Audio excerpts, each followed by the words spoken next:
and reads. Tonight we shall be continuing with Aesop's Fables. Jupiter and the Bee. The queen bee once wished to offer a gift of honey to Jupiter. She collected the freshest honey from her honeycombs and flew it up to Mount Olympus. The god was so delighted with his gift that he promised to give the queen bee anything she asked. "O powerful Jupiter," said the queen bee, "I beg of thee, grant me a sting so that I may kill whoever approaches my hive to steal my honey." Jupiter was shocked that the queen bee would wish to revenge the theft of her honey in this way, but he could not take back his promise. So he said, "You shall have your sting, and when you attack anyone who takes your honey, the wound shall be fatal." The queen bee was about to thank Jupiter, but he held up his hand and continued, "The wound shall be fatal, but only to you. Once you use your sting, it shall be torn from you, and you'll die from the loss of it." Thus did the queen bee learn that evil wishes have evil consequences. Dog in the Manger. A dog, looking for a comfortable place to nap, came upon the stall of an ox. There it was quiet and cool, and the hay was soft, and the dog curled up on the hay and soon fell fast asleep. A few hours later, the ox lumbered in from the fields. He had worked hard and was looking forward to dinner of hay. His heavy steps woke the dog, who jumped up in great temper. As the ox came near the stall, the dog snapped angrily, as if to fight him. Again and again, the ox tried to reach for his food, but each time the dog stopped him. At last the patient ox spoke up. "You do not want me to eat my dinner, nor will you let me have it. I fear that there are always who begrudge to others what they themselves cannot enjoy."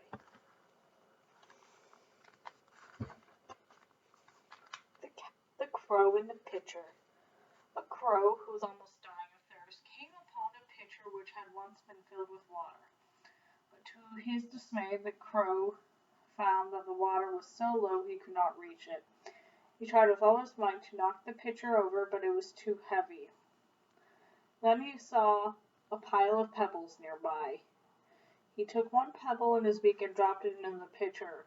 The water rose a tiny bit. Then he took another pebble and dropped it in. The water rose a tiny bit more. One by one, he dropped it all in the pebbles. When he dropped 100 pebbles, the water at last rose to the top. As the crow drank deeply of the cool water, he said to himself, "When force fails, patience will often succeed." The Porcupine and the Moles. It was growing cold, and a porcupine was looking for a home. He found a most desirable cave, but saw it was occupied by a family of moles. "Would you mind if I shared your home for the winter?" the porcupine asked the moles. The generous moles consented, and the porcupine moved in. But the cave was small, and every time the moles moved around, they were scratched by the porcupine's sharp quills. The moles endured this discomfort as long as they could. Then at last they gathered their courage to approach their visitor. "Pray leave," they said, "and let us have our cave to ourselves once again." "Oh no," said the porcupine, "this place suits me very well. If you moles are not satisfied, I suggest that you leave." The poor moles thus had to make the best of a bad situation, realizing sadly it is well to know one's guests before offering hospitality.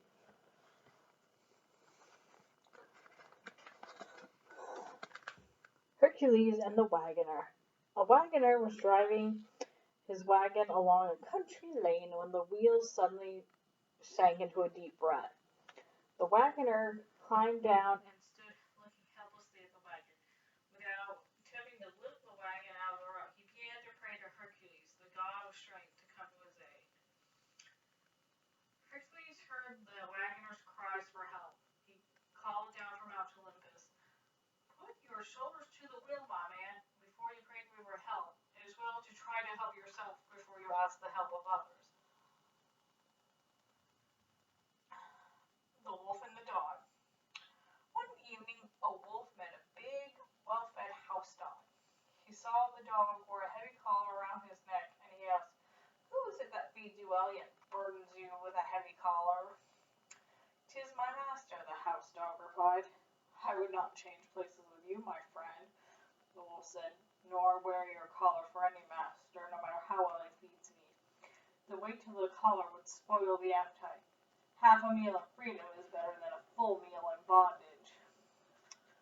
Two travelers and an axe.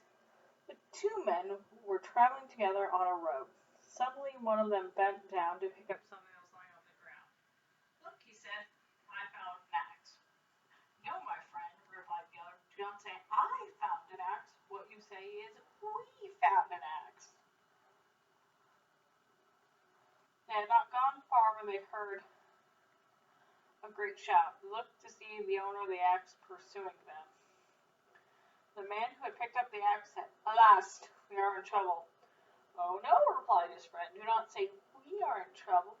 What you say is I am in trouble.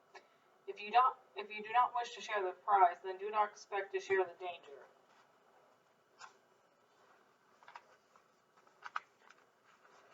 The Boastful Traveler. A young man who had traveled to foreign lands returned one day to his native country. There he boasts of the marvelous feats he had performed in the planets he had visited. One story he told to everyone over and over who would listen. When I was in Rhodes, he said, I would make the most amazing leap. Why, no man ever jumped that high. I have witnesses to prove it too. At last one of the townsmen who had heard the story many times said, If what you say is true, you need no witnesses. Instead, tell us how high you leap. Why not show us? Deeds are far more convincing than boasts. The Fox and the Goat. A fox fell into a deep well and could not find a way out. A thirsty goat, coming to drink of the same well, saw the fox. Friend Fox, the goat said in surprise, what are you doing down here? The fox thought it could be best to conceal his unhappy plight. Ah, he replied, I could not resist the excellent water. You have never tasted such fresh, clear water in all your life. I had intended to drink it all myself, but since you are a trusted friend, I will save some for you. The ghost was so thirsty that he jumped into the well without a second thought. Then the fox just as quickly leaped upon the goat's back, holding onto her horns. He was able to reach the top of the well safely. Wait, cried the goat, help me out too. The fox called down, if you had as many brains in your head as you have hairs on your beard, you would never have gone down before you had inspected the way out. I'll help you out this time, but in the future, look before you leap. Okay, so that's it for those stories.